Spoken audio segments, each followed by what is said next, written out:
राजा विक्रम अपने सेनापति और प्रताप के साथ दरबार में बैठा हुआ था। तभी सेनापति प्रताप राजा के पास आता है। प्रताप को देखकर राजा विक्रम खुश हो जाता है।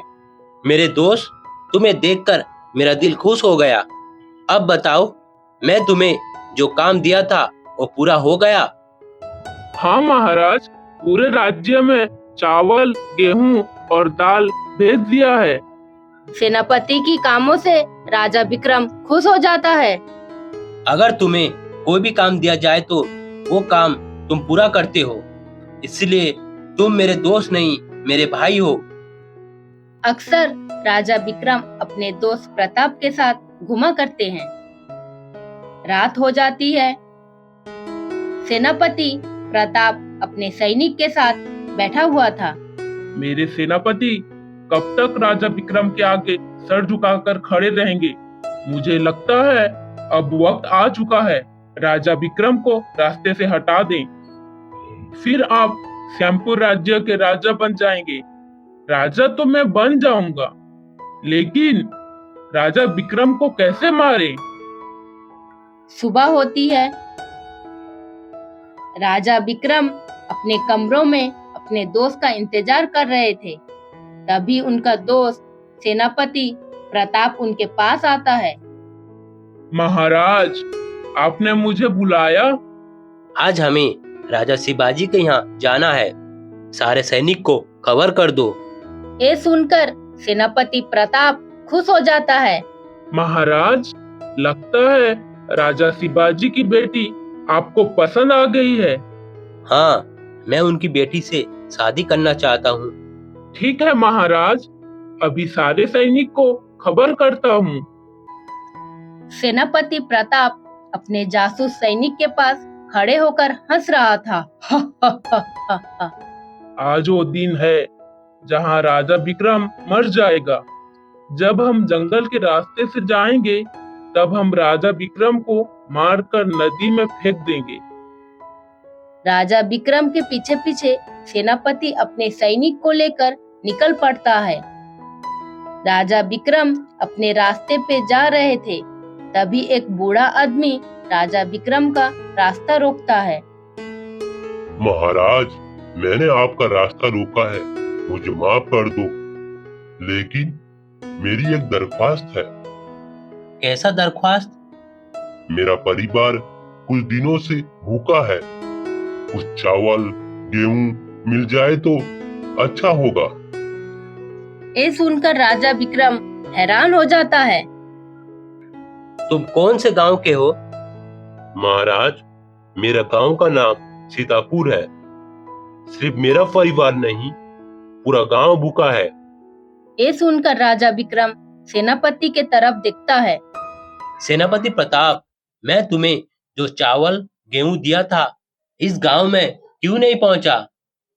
महाराज, मुझे माफ कर दो, इस गांव में अनाज भेजना भूल गया था। इस बार की गलती मैंने माफ किया। अगर दोबारा गलती हुई तो मैं तुम्हें जान से मार दूंगा।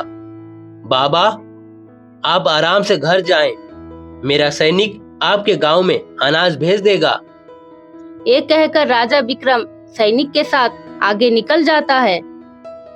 कुछ देर बाद जंगल आता है। ये देखकर सेनापति अपने सैनिक को इशारा करता है। सारे सैनिक राजा विक्रम को घेर लेते हैं। ये सब क्या हो रहा है? राजा विक्रम, आज तुम मरने वाले हो। तुम्हें मारकर मैं राजा बन जाऊंगा। फिर मैं श्यामपुर राज्य के राजा यानी राजा प्रताप बन जाऊंगा। हा हा हा हा हा।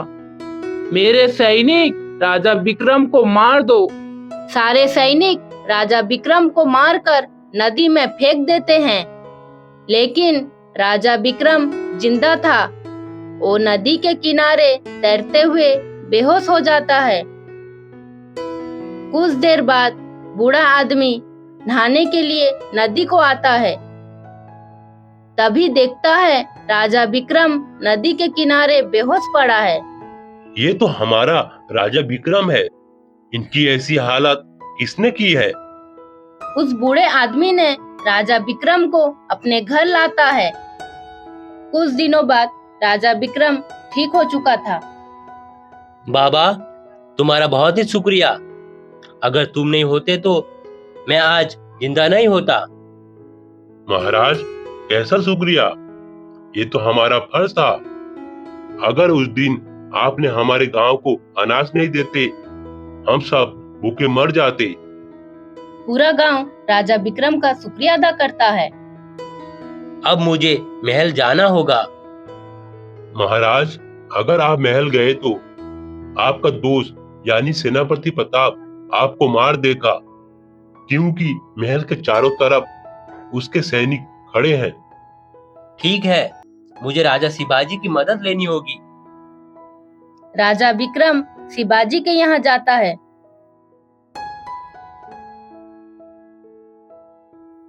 राजा विक्रम को देखकर शिवाजी हैरान हो जाता है। शिवाजी, मैं जिंदा हूँ।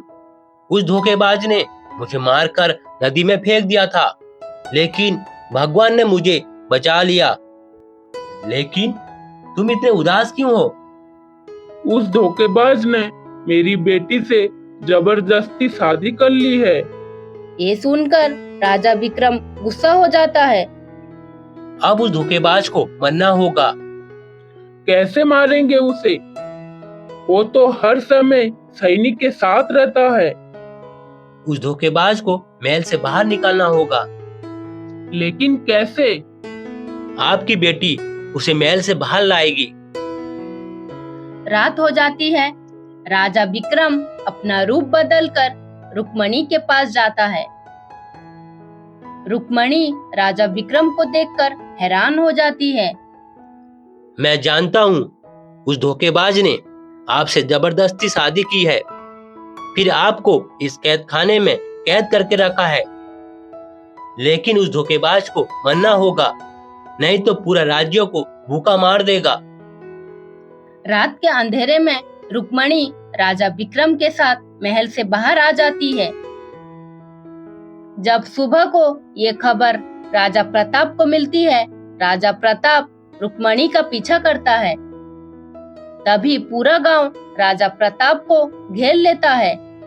ये देखकर राजा प्रताप हैरान हो जाता है। राजा प्रताप, हैरान क्यों हो? देखो, मैं आज भी जिंदा हूँ। तुम्हारी धोखेबाजी ने मुझे मार नहीं सकी। तुम जैसे धोखेबाज इंसान इस राज्य में जिंदा रहने के लायक नहीं हो। तुम इंसानियत के नाम पर धोखेबाज इंसान हो। राजा विक्रम उस धोखेबाज को मार देता है।